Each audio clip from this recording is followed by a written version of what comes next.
when the universe was created, something happened. But we don't know. Okay? We can't prove that. Maybe God pressed play when we were already 11 billion years old. I don't know. We have no idea. Can't prove it. Because the past does not exist and the future does not exist. Now, that is so confusing for the intellectual mind to say, the past does not exist, oh, I deny it. Oh, wait. Whatever happened before now is now. When it happened, it was now then. Okay? Because only now exists in the sense that only what is now is currently going on. It doesn't mean that what happened in the past never was now when it was now when it wasn't. Okay? So this idea of the past does not exist, so we deny it, and it never existed. Whoa, whoa, whoa. The past is not physically manifest now. It doesn't mean it never happened and never defined what is going on now. Okay, do you understand this? This idea of thinking the past does not exist, the future does not exist. Well, the future simply never had the opportunity yet to be physically manifest, and when it will be now when it happens. Okay, so does that conclude that confusion about time? What is now, past, future? And the Buddhists that would say, the past does not exist, all you have to do is be and just go in a state of denial as much as you can. That's what they're teaching when they do that, as opposed to at least accept that the future and the past do not exist. But it does not deny their existence when it existed or when it will. Okay? The soul exists out of time, but physicality does, and we have to deal with that. Okay? To be physically incarnate, we need to accept samsara works in a certain way. Okay? When everything was created, actually, the first thing we can admit is there's something. Okay, we admit there's something. We're here, and there's something. So it has to come from somewhere, or something must have happened for this something to be there. So we don't know there's a creator. Until we experience ourselves as the creator, we don't know there's a creator. We just suppose it. Because there's obviously something created. There's something manifested. Do you understand that part? The idea of having a creator, which would be a person that we need to name, that we believe is in a certain form or shape, and is God a woman or a man? Oh my God. I mean, before anything was physically manifested, there was something or someone or an event or a cause. Something happened to manifest whatever is here. But there were no humans before there were humans, and there were no gender before there were creatures with gender. So the entire philosophical disturbance, was God a woman or a man? Is it God? What a question is that? The entire idea of gender, of polarity, of sexuality, of orientation, at any level does not exist if we consider whatever caused gender cannot have it, because before, I'll try to pull you up, okay, in that thinking. If your God exists, then it's not God. Because there has something before it to cause it. Okay? And if your God doesn't exist, then that's the real one. Because it's the origin of all things possible. Okay, it's very Zen and philosophical, so let's try that again. Okay? If you believe that God exists, has a form, is a woman or a man, has a polarity or a kind of substance of its own, it can't be God, because if it's something that exists, it comes from somewhere. It has a cause. Therefore, that God that you think is God cannot be the actual origin. Therefore, that's not God. Which brought the Buddha to say the God that you pray does not exist. Okay?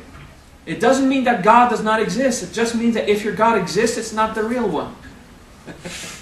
It means that the pure origin of everything cannot be defined as anything that seems to be here.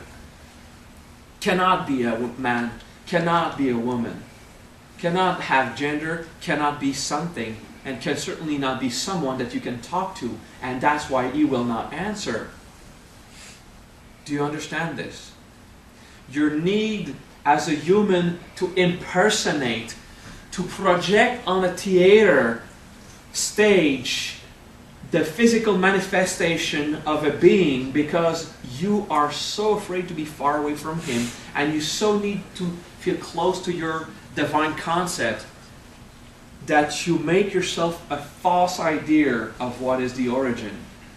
Is it God? Is it not? The Buddha didn't care. He still talked to God, by the way, but the Buddhists denied that, so let's not talk about this. Okay. It's written in his teachings. He addresses Brahma.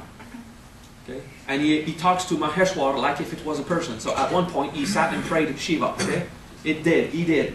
And it's in his last days, so it's not like, well, he was young, he still didn't fully get it. No, that was like a few years before he died. So that's the real thing. But whatever God that you pray, in the conception that it's an actual entity that will answer back, with human concepts of answering back, that does not exist. However, if you address the origin by thinking about an unconceived origin, this undefined, you don't know what it is, what I'm talking to you anyway, with the means I have, something will happen, and you'll get your answer, but it won't be someone talking. And if it's someone talking, it's not God. God caused that person to talk. Do you understand? There's something will happen, but that God cannot be experienced until you get to the point of experiencing it purely as it is. Everything else is just trying your best to relate to it. And then hoping that your human will have enough means to interpret its answer. Okay? If you hear the words, it's your words. It's the words that your mind is making up. I like her button. You're jealous because the voices don't talk to you. I just love so much that little button. That was so cool. Anyway. Because she actually hears God talk, and that's disturbing. So the words, and she understands that. I mean, you can't confuse it. If your God talking seems to be commanding you something weird, like to kill someone, I mean, there might be some judgment filtering his true message. Okay, so just be careful with that. Okay.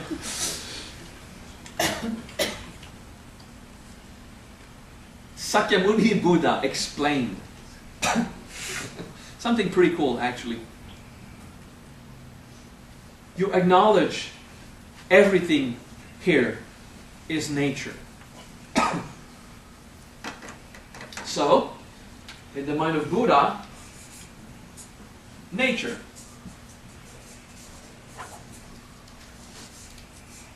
Now I'm going to show you how complicated we are. Nature is not a distinction from civilization, okay, or city. The word nature is used today the way that the Buddha explained reality as 10 planes, because he did, okay? And it's buried somewhere and people don't really want to think about it. But anyway, Buddha explained the creation or the universe or the reality as 10 planes, like the Kabbalists, like the Hindu would say 7, and then there's the 3 levels of God, which is 10. It's all the same, okay? So, the same way we have to admit something exists, so it comes from a creator, then we immediately impersonate the creator. It's someone who did it. No, it's not. Something happened. The only thing we can admit is that what we consider to be created or existing is nature. Everything is just nature. Now, what was nature 2,600 years ago? It was not a distinction from the city, okay? Or it was not the fact of, nature was not limited to plants and birds and bees, okay? Today, nature, we use it in a certain way to distinguish what is a plant. That is nature. I'm not nature, I'm a human. Well, at the time where everything was just a house lost in the woods or a small village or a few in a row, it wasn't, the big city was so rare that the idea of nature was not to distinguish what is civilization. Nature was the concept of accepting that everything is just going on, moving, alive. Okay? That the plants grow, that stuff dies, goes to the earth, and that earth will eventually reproduce other stuff that lives, and it just goes on. Phenomena, all the laws of nature, just admitting what's there. That's nature. Okay? In the broader sense. Okay, so that's how the Buddha used it. Okay? And the only thing that we can accept, plain one, what in Majriya we call the creator, because you could not accept it anywhere in any other way. The way Buddha called this is, it appeared. Without any declaration on how, who, or when, or whatever. The only thing we know is the creator plane that we believe that someone did something. The only thing Buddha says is, it appeared. Because it's the only thing we know. It must have appeared at one point. It started. That's it. Okay? So that's the most pure mind way of seeing God, the creator. It's not a creator. Or maybe. And I don't know, but it just started. Okay?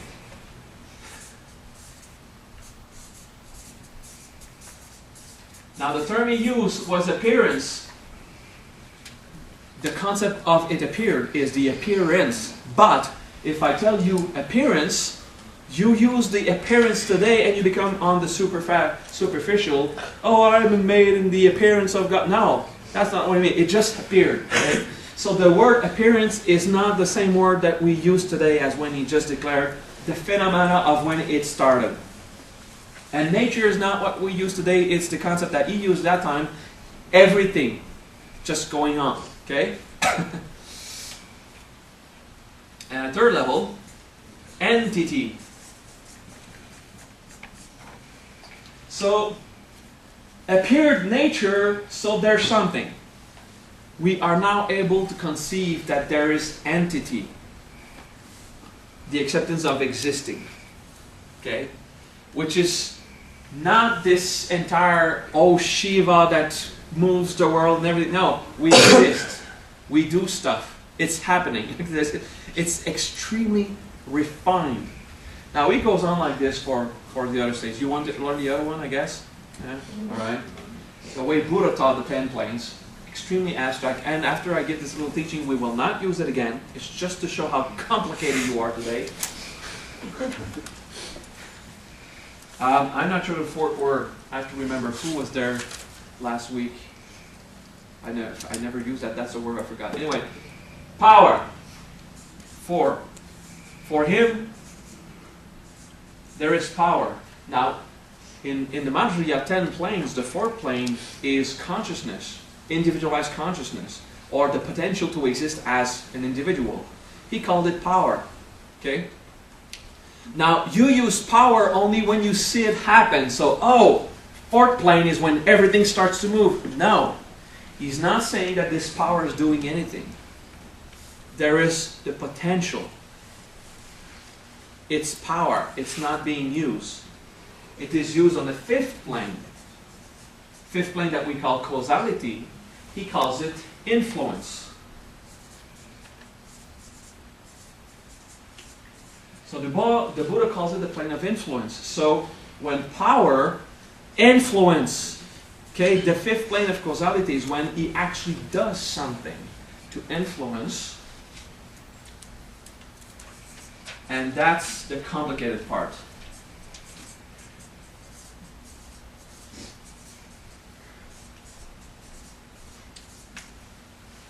This is not, the sixth plane is not the plane of causality. The fifth plane is the plane of causality, where power operates its influence. So 6 is not a plane of causality, but he called it the plane of inherent cause. It's not the plane of cause. It's the plane of inherent cause. Now, what does that inherent word mean? Okay? It's a question. This is the plane of why it happened. Okay? It's not a plane of it happened. That's 5. Influence. Inherent cause is the plane where we want to know what happened, why it happened, how it happened, when it happened. Okay? where, if we, okay, it's the plane of the inherent cause, the plane that we call the plane of wisdom, or the higher mind. This is the plane of the inherent, the idea of contemplating what is caused. Do you understand? Which is not a plane of cause. So just the words that he used could throw us off. Think, oh, so karma is on the 6th level.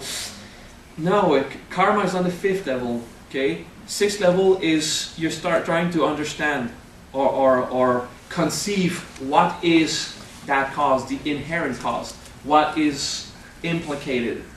Okay. And I'll have to switch pages because I write too big. In cryptography, we would say I like to take a lot of place. So I was told. Do I like to take a lot of place? Yeah. Is it out of choice? No, it's potential. I'm a slave. I've set myself to be more efficient in wanting to take place and showing you stuff. Okay, 7. That cryptographic conversation was in French with someone, so it's not set, it's siete. So, so 7, mental plane. We call it the plane of. Oh my God, I still forgot. I never used that system. It's so complicated because it's not the word we use today. Okay, so anyway, 8. It'll come back, okay? I'm playing with your mind, but still. 8. This is the emotional plane. He called it the plane of latent effect. What is a latent effect? I just don't want to go 7 right now because you're just going to take one of those words and completely screw up everything. So, latent effect. An emotion is not something that goes by like a thought. It's something that is latent and you feel an effect. It's the place where something is going on there and it stays there and it's kind of perpetual. It holds on. It's an effect that is latent.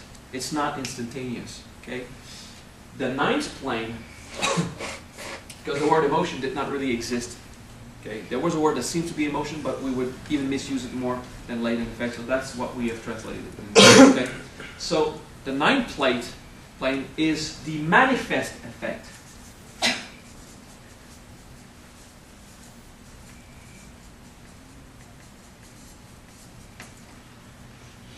The 9th plane, what we call the vital plane or the plane of will, is what the Kabbalists call Yesod, the plane of formation, where stuff form and manifests. Okay? And the 10th plane, which is the physical realm, we call it consistence. I don't know if I wrote it correctly in English. It's a plane of consistence. Is it good written? S on the second C. Consistence. All right. So, emotions is an effect, something we just feel and stays there. We call it the emotional plane because that's how we can conceive it today. But you see how so long ago they didn't make the difference between an emotion and a thought and all, and life events and stuff like that. They just said that is the stuff that holds on and stays, and you can feel its effect, and that's when it starts to happen, and that's when it's physically consistent. Let's put a Y. Consistency. Okay, the plane of consistency. It has a constitution. It is physically palpable. Okay. Now, why did I skip 7? That's the one where it's complicated. It's the plane of relation. And you would immediately think, oh, so it's the plane of relationships and feeling stuff, and this is the plane of attachments. No. For him, it's the plane of thinking. Now, let me explain. Thinking is not conceived as thinking like we know now. In that time, the concept of thinking, they didn't go to school to know what was thinking. They don't think, what are you talking about thinking? Think about it. They didn't have this kind of level of dialogue. Okay? It's the plane where, oh, he kicked the ball and it started rolling. Okay? There's a link between those events. Okay? You made a relation. The mental plane is when you see, the leaf is turning and the sun is, it's always oriented. The leaves are trying to orient to the sun. There has to be a relation. Okay? So the concept of the intellectual mind for Buddha, he called it manasa, the intellect, of course, but he called it the level of relation, where you make links, where your thinking is about establishing contexts and contact between different components of what you believe to be real and make links. Did you understand? That's why it's one of the complicated, it's extremely easy in his mind and how he thought it at that time, but almost every word used in his 10 planes are words that would completely throw us off. I'm not there to tell you at which point we don't understand how they were talking back then. And that's why I don't explain this. Okay? From the Buddhist point of view, although I'm Buddhist, I always use the Kabbalist view. Okay, the 10 planes from the Kabbalah and sometimes the Hindu. The reason why I would explain to you this today is for you to understand two things. Back then, they didn't think and perceive and speak the same way. And they were humble enough not to jump to conclusions. Everything is not created because you don't know if someone made it, but there's something. So he just said nature, without saying it's a creation because it would imply creator. It's nature and it happened. Okay? And that's the purest way to have a philosophy of the principles of creation. And it's completely unsatisfying. Who did it? Yeah, but what happened? It doesn't tell you anything. It doesn't want to, because it wants to free you from the need to find security in intellectual systems. I know, so I'm not afraid of what happened. I know how it's going to end, so I'm not afraid of how it's going to end. I'm preparing. Okay, that kind of intellectual need to satisfy our insecurities. Okay, if you don't know the reality of how the universe was started, something could be wrong. You know, you don't know where you are because you're outside of your body. You're outside of yourself. You're not home here in your body. You should try to be here, home. So you're in your home, the physical house or apartment or whatever, and you go somewhere else and you're not home. You don't feel home. That feeling of seeking security in a building comes from the fact that you are not physically embodied in your flesh. Okay, you just have an attempt of operating that body through, like a puppeteer. The soul is only partially in the body, just a bit, and it's like a puppeteer moving it, and you feel that you're here. But when you start to have the avatar experience, a bit like Ipsagni had yesterday evening when she was talking to someone, and you completely know your soul, the body, the realities are all aligned, and your home is your flesh. I'm home because I'm standing right here. And all the idea of going outside to find that security just goes away. So it doesn't matter where you have to go, if you move, or you're home where you stand. You're at your place. So we don't call it home anymore, you just call it your place. You're just here. Okay? And in Sanskrit we say Tathagata. I'm just here. Without the idea of having to reassure you with a home, with a place, with a creation system.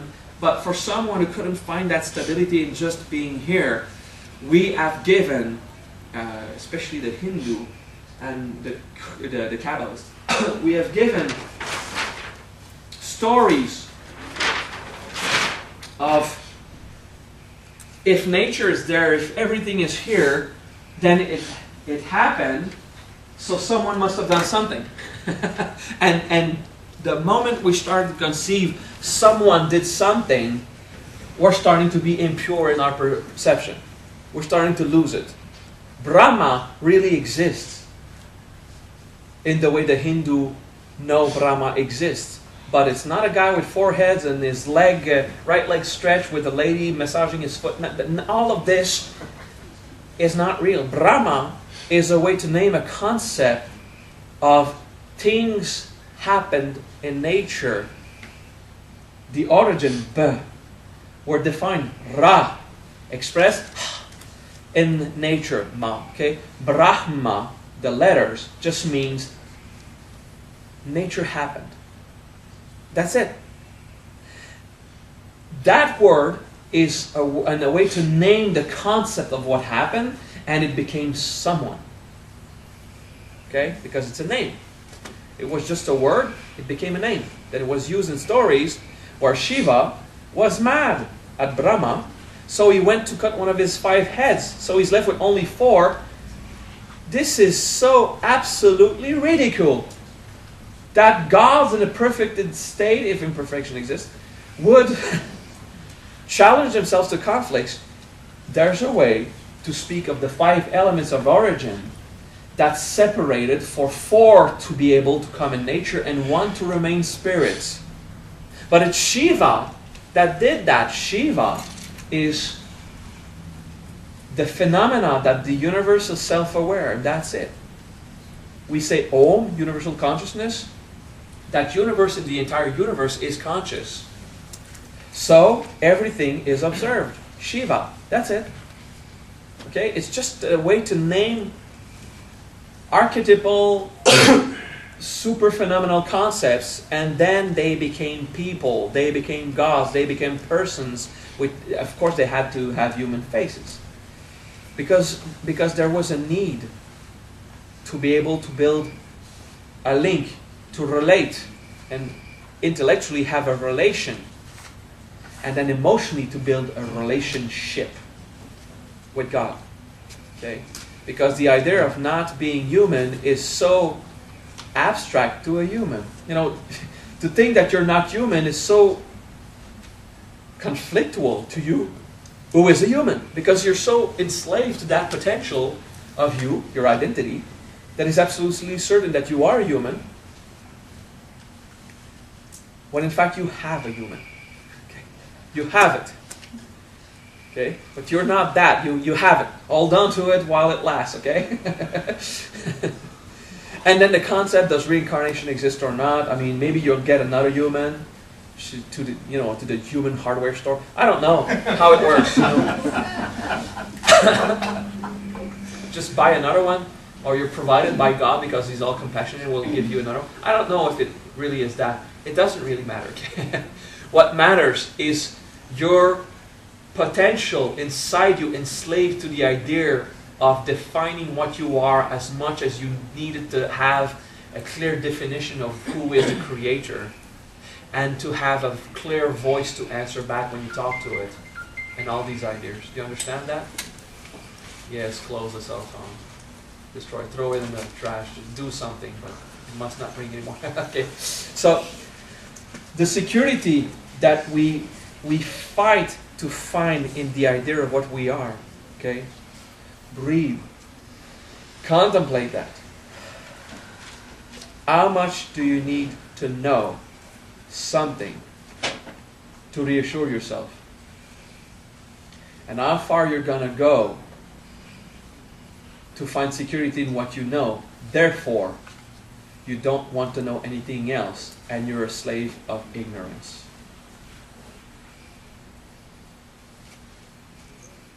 Poison of ignorance.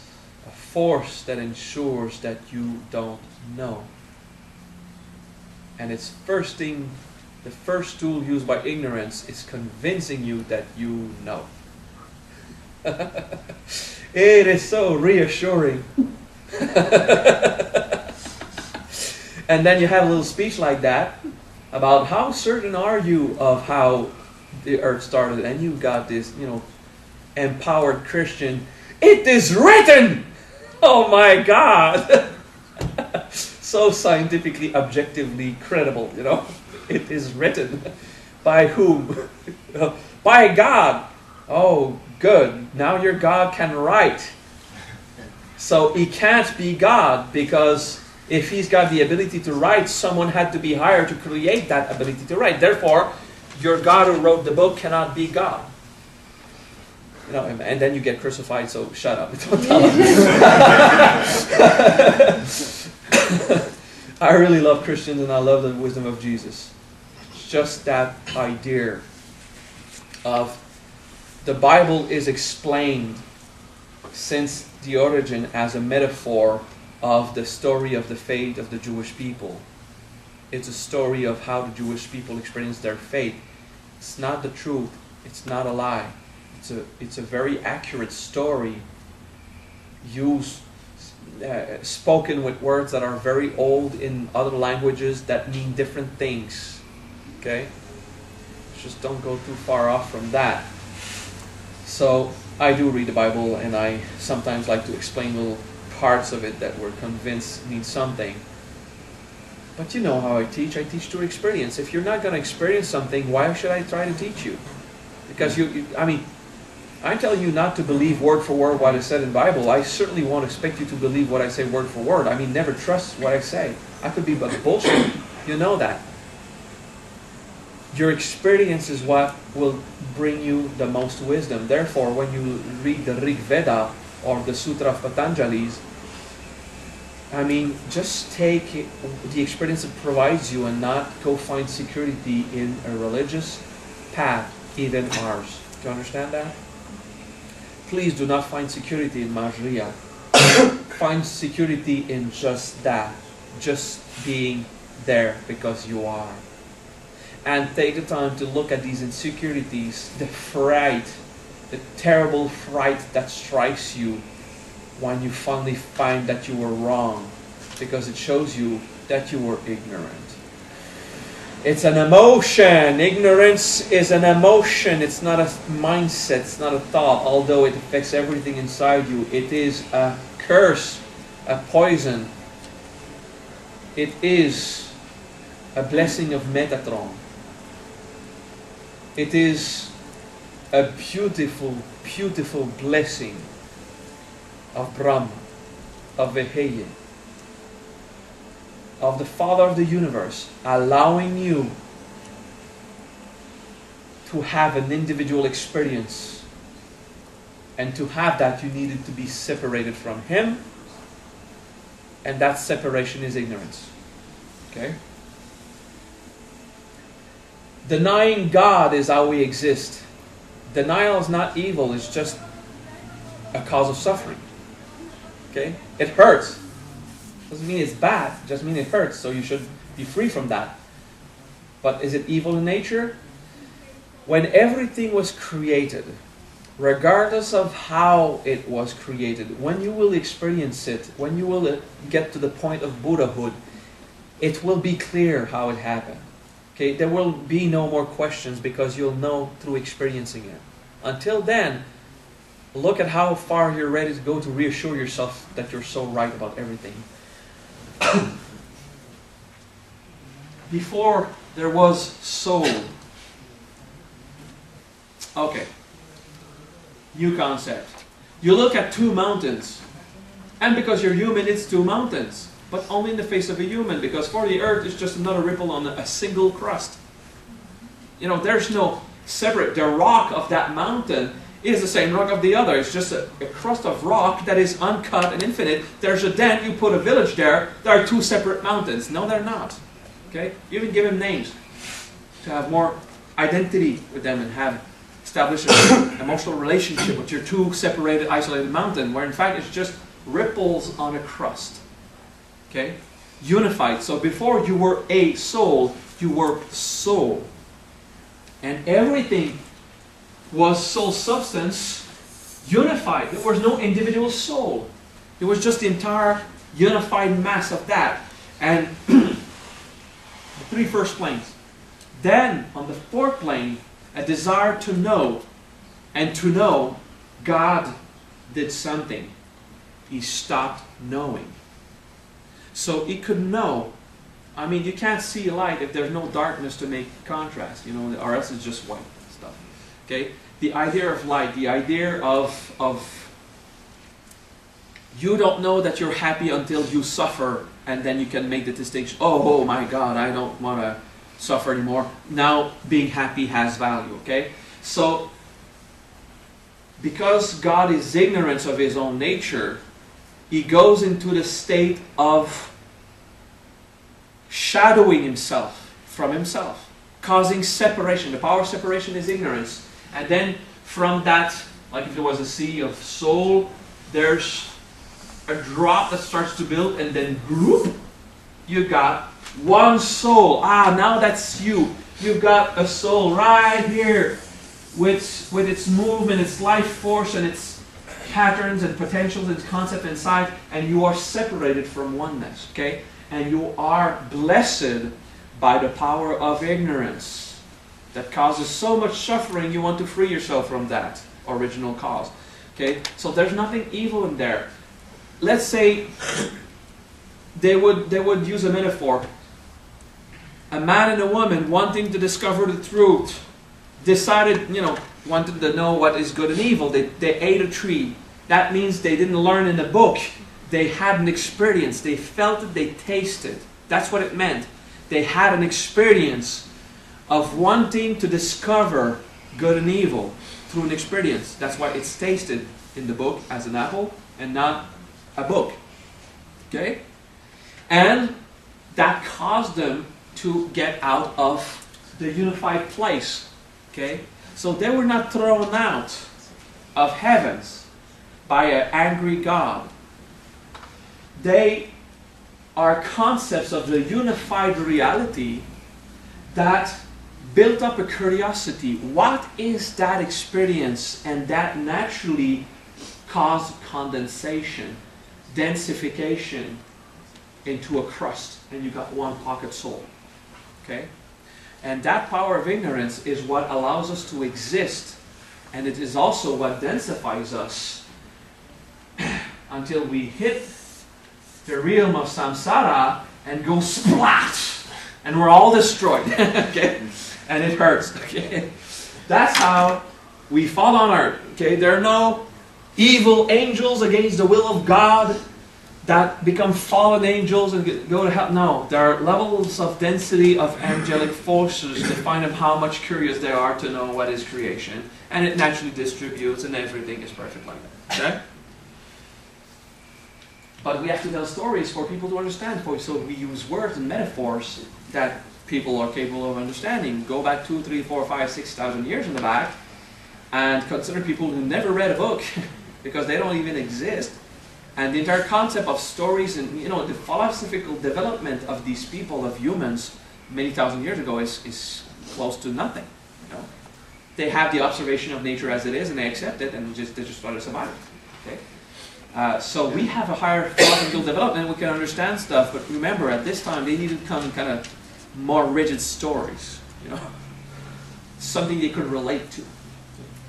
So does that make sense? Power separation is what allowed us to have individual experience, but then it's what keeps us separated. It hurts, so we want to reunify and become happy. Okay.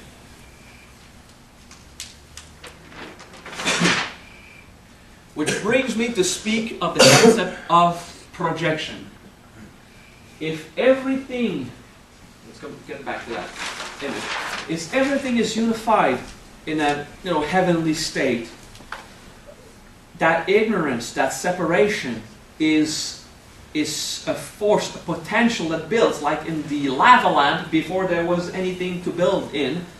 The first potentials that build in the universal lava lamp is souls, okay, that individualize. That causes a projection outside of the feeling of unity. Does it make sense? That projection outside. So the first thing that happened in the first experience we ever had as an individual soul is outside. Projection outside, getting out. Okay? So you are fundamentally built with an energy of projection. And that's why it's always everyone else's fault. Seriously, it is the most refined, the quickest, profound, and fundamental reflex in every situation. Someone else's fault. Someone hurt me. Other things. Everything is just, and we see our nervous system is meant to have information from outside. Everything is about outside. Because until we hit the ground, boom, and discover the secrets of pain and pleasure, happiness and suffering, until we find out that it hurts, and sometimes it's fun, we are driven by a force to separate. And that separation doesn't stop when you hit the ground. We still have that potential moving inside us. That's the first and most powerful potential we have. It's projection. It's called also, when we think about our behavior, blame. Some of you got the teachings on crusade. Crusade is a result of that original outside projection. And our consciousness still wants to project outside. We still want to project outside. Everything we do, it's about what we do outside. Our job, our livelihood, relationships, everything. We want love outside. Sex outside. Everything outside. Money outside. Outside. Outside. Outside. Out. Okay. The reflex, so spontaneous, so quick. Outside. Do you understand that? Okay, breathe. Pay attention inside. That projection is so strong, so quick, that to defeat isolation, to defeat separation and ignorance, and to free yourself from the fear of not knowing, that outside blame has to be mastered. At least put under control until you master it. Okay? Until you're done doing the integration. That is so important. And you will keep acting, and even as I teach you, I am projecting outside that wisdom. So I can project it outside, I first build it up inside. So we stay existent here. Even when we go back to the state of oneness, we still stay here because we are in balance between projecting and pulling back in by refining again. Okay? That makes sense? So, your behaviors, your potentials inside. If I say that before we got to the love of that kind of movie, there was the love of the music, that was tainted before by a kind of tea, that was tainted by the girl I wanted to have tea with, that was tainted by the fact I didn't really like tea, but the girl more, and this entire chain of thing. Well, there has to be one original impulse of something to start to taint everything else in like a chaotic yet butterfly effect, Well, that original first experience of every single soul is denial, is separation. Okay? It's getting out, it's projecting. It's a power that goes out of something. Okay? Alright? So it'll be natural to just, before you start taking care of what do I have to learn, before you ask yourself what must I learn, the first thing is what's wrong, and you're outside. Okay? If you're not wise, you're jumping right to whose fault is it that I suffer, And then you stop blaming, but you still ask what's wrong, and you keep looking outside so long. Now, the first thing you must is look outside to be responsible, in the sense that I'm soon going to be hurt. If that train hits me, should I get off the rails? What's the truth inside? and then you discover that you're one with the train, but you're dead. So first thing, yes, look outside. Put yourself as quickly as possible in a state of stillness and security if you are in a potentially threatening environment. Okay? But the moment that you are not threatened by anything inside, what's the lesson? Make an effort to pull back in, or else you'll be wasting time. you will not be getting the lesson, and you will be a slave of what is hurting you. Understand this? So breathe in and look inside. Projection. Everything is that power, that original potential just going out of God. Okay? And that's the strongest force inside you. The second strongest is greed. The third strongest force inside you is anger. So, well, hatred actually. We'll look at these poisons, these three poisons on time. But the first one to consider is ignorance, born from the original blessing of curiosity. What am I as one unified God? And then boom, all these multiple experiences to look at every possible aspect of God. Okay? Please do not define that God that I'm talking about. We don't know if it's God actually. Just reassuring to call it something. Eh? Yeah, we must. We need words to talk, so I'm going to use that word. Okay? Is it good? So, think about projection and how you do it. Think about it. How do you project? How do you blame someone? How do you get this power outside? Sometimes it's extremely abstract and conceptual and metaphysical. Sometimes it's not obvious at all.